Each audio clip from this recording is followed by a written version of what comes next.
This commenter just exposed the exact legal trap waiting for the Oswego DoorDash driver, and it proves why the criminal system is about to do the civil court's dirty work. If you watched our first investigation into Olivia Henderson, you already know the 8-year prison sentence everyone is screaming about is a myth. We brought you the documented reality of New York Civil Rights Law Section 52B, the civil guillotine, the uncapped lawsuit that allows the targeted man to sue her into oblivion for broadcasting his body and his address to 30 million people. But since that video went live, the entire internet has been thrown into a panic over a new rumor. Other channels are reporting that prosecutors are discussing a plea deal. They are saying she is going to get a slap on the wrist, probation, and the comment section is absolutely furious. People are terrified that the system is going to let her walk away without consequence. I need you to take a breath, because you are only looking at half the board. Here is what nobody else is telling you.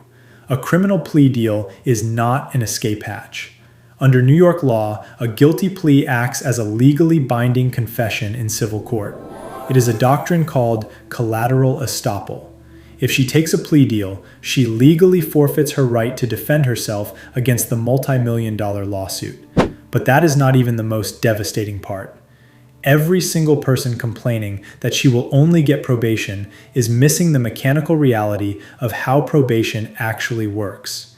If a judge puts her on probation, the state of New York legally forces her to update her address and her employer on demand. The criminal justice system is about to become a state-funded tracking device for the targeted man's civil attorneys. To understand how she is walking blindly into a lifetime financial leash, and why her lawyer is suddenly blaming AI for her problems, we have to look at exactly what happened on May 1st. May 1st, 2026, Oswego County Court. Olivia Henderson walked into the courtroom to face the music. A grand jury had formally indicted her on 2 Class E felonies for unlawful surveillance and dissemination. She entered a plea of not guilty. But what happened next was a masterclass in legal damage control. Her defense attorney stood up and successfully objected to having cameras in the courtroom. He told the local media that the national news and social media users were spreading misinformation. He even claimed they were dealing with the bombard of AI. Let that irony sit in the room with you for a second. A delivery driver pushed open a door. She filmed an unconscious man inside his own home. She posted the unedited footage to a public platform. She left his house number visible for millions to see, and then she fabricated a high-severity criminal allegation against him. She created the viral nightmare. Therefore, she was indicted. But now, her defense team is demanding a media blackout because they are concerned about internet misinformation. If you have ever had someone lie about you publicly, you know exactly how maddening it is to watch them play the victim while demanding privacy. The judge at the first appearance said something like kind of snarky to us, which wasn't the case. While the internet was distracted by the hypocrisy of that statement, the prosecutor quietly revealed that there are ongoing discussions about a pre-trial resolution, a plea deal. The Bureau of Justice Statistics pulled the numbers. 97% of all criminal cases end in a plea bargain. Read that again. Trials are incredibly rare, and in a case like this, the prosecutor has a massive incentive to offer a deal. Think about the man in question. His privacy has already been violated on a global scale. If this goes to a public trial, he has to take the stand. He has to be cross-examined. His personal habits, his history, and his exact identity will become permanent public record. A plea deal protects him from that trauma. But the public hates it. You look at the comments on any other video covering this case and the rage is boiling over. People are saying a plea deal is a failure of justice. They're saying she deserves 15 years in prison. They think a plea deal means she won. They are wrong, because the defense attorney is playing checkers, and the civil statutes in New York are playing chess. Before we look at the trap, I want to address something that happened right here on this channel. In our last video, I showed you a documented precedent from Texas where a jury awarded a woman $1.2 billion in a civil lawsuit for non-consensual image distribution. It was proof of how financially devastating these cases can be. But a viewer left a comment that completely shifted the ground. He pointed out that Texas law is heavily structured to protect businesses. Under the Texas Civil Practice and Remedies Code, there are severe statutory caps on punitive damages. A jury might award $1 billion, but the judge is legally required to reduce it to a fraction of that amount after the verdict. He was absolutely right. I pulled the Texas statutes, and the cap is real. But here is why that correction actually makes Olivia Henderson's situation infinitely worse. She is not in Texas, she is in New York. And New York Civil Rights Law Section 52B, the exact statute she violated by posting that video, was written specifically to punish this exact behavior.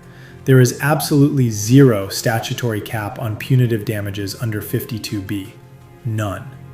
A New York jury can look at her conduct, look at the 30 million views, look at the fabricated allegations, and write down a number that ensures she never keeps a dime of her own money again. The judge does not have to reduce it. Which brings us right back to the plea deal. People assume that if she takes a plea deal, she gets a few years of probation, the criminal case closes, and she walks away. They assume she dodged a bullet. Here is what that actually means. When you sign a plea deal in criminal court, you are entering a guilty plea on the record. You are legally admitting that the facts of the indictment are true. There is a legal doctrine called Collateral Estoppel, which essentially just means that you cannot argue a fact in civil court if it has already been decided in criminal court. If Olivia Henderson takes a plea deal to avoid jail time, she is signing a legally binding confession. When the targeted man files his civil lawsuit under Section 52B, his lawyers do not even have to prove she did it. They just hand the judge her criminal plea agreement. She forfeits her right to a defense. The civil trial bypasses the question of guilt completely. It goes straight to the damages phase, straight to the math, straight to the uncapped punitive penalties.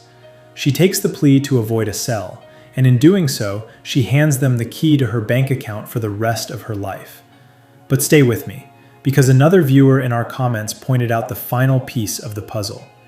Even if the civil court hits her with a massive judgment, everyone assumes she will just ignore it. She was a delivery driver. She claims she is broke. You cannot get blood from a stone. Good luck collecting the money, right? If the criminal court gives her probation, the state of New York requires her to check in regularly. She is legally mandated to report any change in her residential address, and she is legally mandated to report any new employer. If she lies, or if she hides a job, she violates her probation and goes straight to a jail cell. And that is where it gets complicated, because civil attorneys can subpoena those probation records. She cannot job hop to hide from the debt. She cannot work under the table. The probation department acts as a massive, inescapable tracking system. The moment she gets a legitimate job, the probation officer knows. And the moment the probation officer knows, the civil attorneys know. They file an income execution order directly with her new boss. Up to 25% of her disposable income is instantly seized before she even sees her paycheck. She could be 45 years old, 20 years removed from this incident, trying to rebuild her life. And every 2 weeks, the court will slice a quarter of her paycheck away to pay for a 15-second video she posted when she was 23. That is not a slap on the wrist. That is a permanent financial leash. I need you to hear this. Looking at a courtroom media ban and a rumored plea deal, you might feel like the person who caused the harm is untouchable. It feels like the system is protecting them. But the system is massive, and it is mechanical. The criminal court is just the first gear. It moves fast, it looks for the easiest exit, and it usually settles for probation. But the civil court is the grinder. It moves slowly, it runs on paper, and once it locks onto you, it does not let go. Olivia Henderson thought she could control the narrative by controlling the internet.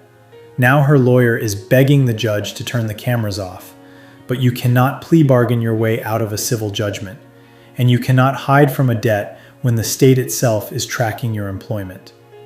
Nothing in this video is legal advice. Everything is sourced from public records and established New York law. If you are facing a situation like this, consult a licensed attorney. If your story belongs here, you can share. The link in the description. Everything remained confidential unless said otherwise. We live in an era where people genuinely believe that posting someone's private trauma online has no real-world consequences. They think an apology or a deleted account makes it go away. But the law always keeps the receipts. I'll see you in the next one.